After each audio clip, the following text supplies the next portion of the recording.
Hello there, all Star Wars fans, and welcome back to another episode of Bringing Balance. Today, I want to go over a theory that has been done many times before, I know, though I want to give my thoughts on what I think would happen should Anakin have remained within the light and not sided with Palpatine. This theory is one I do enjoy because there's no real answer to what would happen should he choose this path. Many different things could occur that change the fate of the galaxy. I just want to go over my thoughts on what would happen on this particular path. So, we've all watched Revenge of the Sith and just wanted Anakin to see reason and not turn to the dark side. It always happens when I watch it. I'm just screaming at Anakin, trying to tell him not to be a muppet and try and think more clearly, though his vision was clouded with frustration and doubt, and on top of that, you had Palpatine's manipulation. So, I think a lot of events leading up to Anakin's decision would remain the same, as Palpatine wanted him as his apprentice, so he would manipulate Anakin throughout his life in order to turn him at the right moment and enact his plan to destroy the Jedi. So we reach the moment where Anakin learns that Palpatine is the Sith Lord and he has the option to kill him then and there. I still believe he wouldn't take that chance, as he was conflicted. He wanted the Jedi to grant him the rank of Master, he wanted access to things he thought could save Padme, and he was unsure of what to do. So, as we see in the film, he would go to Mace and confide in him about what he just learned. Mace would then tell Anakin to stay in the council chamber, and again I feel Anakin would act the same way in this timeline. He wanted to believe things would be okay when Mace left, though he had that voice telling him he would lose Padme if Palpatine died. Anakin would race to Palpatine's office to find Mace standing over a defeated Palpatine, and this is where his path starts to diverge from what we know. I believe this moment was the main decision for Anakin. It was his ultimate test of choosing the light or the dark. If Anakin took that bit of time to calm his emotions in this moment, however difficult it may be, I think he may have come to a revelation that if Palpatine was in fact behind everything, then all the assassination attempts on Padme were set up by him. Not only that, but could these dreams have also been set up to lure him into this moment of desperation so that he would be willing to turn to the dark side to do anything to save her? Anakin would step back as Windu went to strike down the Sith Lord. Palpatine would see Anakin not rushing to his aid and would try one last blast of Force lightning to hold the Jedi Master back. In that moment, Anakin would leap into action and strike down Palpatine, his mind clearer as he can now see what was truly happening all this time. With Palpatine now defeated, Anakin and Mace would return to the Jedi Temple, where Mace would call an emergency session of the Jedi Council in person. With the Battle of Kashyyyk all but won, and General Grievous defeated, both Yoda and Obi-Wan, along with the other members of the Jedi Council, would make their way back to the temple. Mace would have Anakin tell them all about what has transpired, and how Palpatine was the master behind everything, and he had manipulated events from the start.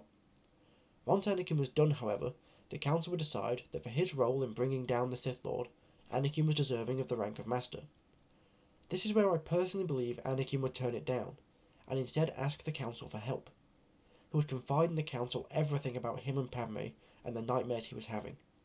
I believe the only reason Anakin wanted the rank of Master in the first place was to find ways to save Padme, so in asking for help, he would reach that goal regardless of his rank. The Jedi Council would discuss this with Anakin there to clear up any questions they may have, and also to show a level of trust that they realise they may not have been showing Anakin all this time. With the help of the Council, Anakin would come to realise his nightmares had simply been a trick by Palpatine to make him desperate enough to seek answers outside of the Jedi Order. Anakin, with his newfound hope, would return to Padme and tell her everything that had happened, and that the Senate should be informed.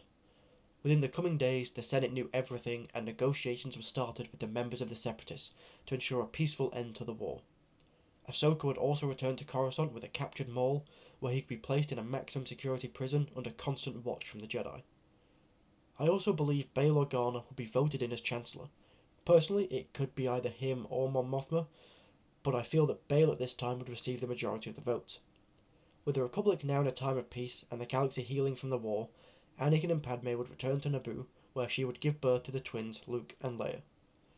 A quick sidestep here, whilst all this is happening, something we have to look at is what would happen to the clone army. They were simply bred for war, and with no war going on anymore, they are left without a purpose.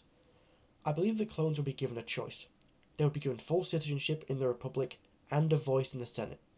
The Republic would see the Kaminoans' ownership of an entire race almost a form of slavery, so this would cause some debates, though I believe the Republic would win. With the clones now free to choose between a civilian life or that of a soldier, I believe the army may reduce in size as some of them may be tired of fighting after all this time. The rest of the GAR would be transformed into more of a peacekeeping force to deal with any remaining separatist holdouts and pirate incursions. Now, I don't think things would remain peaceful forever, as Maul is still alive and would be scheming. With Palpatine defeated, this left the mantle of Dark Lord of the Sith to him. I believe an attack on the prison where Maul is kept, led by Maul's underworld forces, would be inevitable. Though many of his forces would be defeated, Maul would escape into the criminal underworld to build his new empire. Maul would spend years building up his forces to be a worthy successor to his former master, though in time he would succeed, and take over many worlds in the Outer Rim that were not as easy for the Republic to defend. With his new criminal empire and worlds under his command, he would seek an apprentice to carry on the rule of two.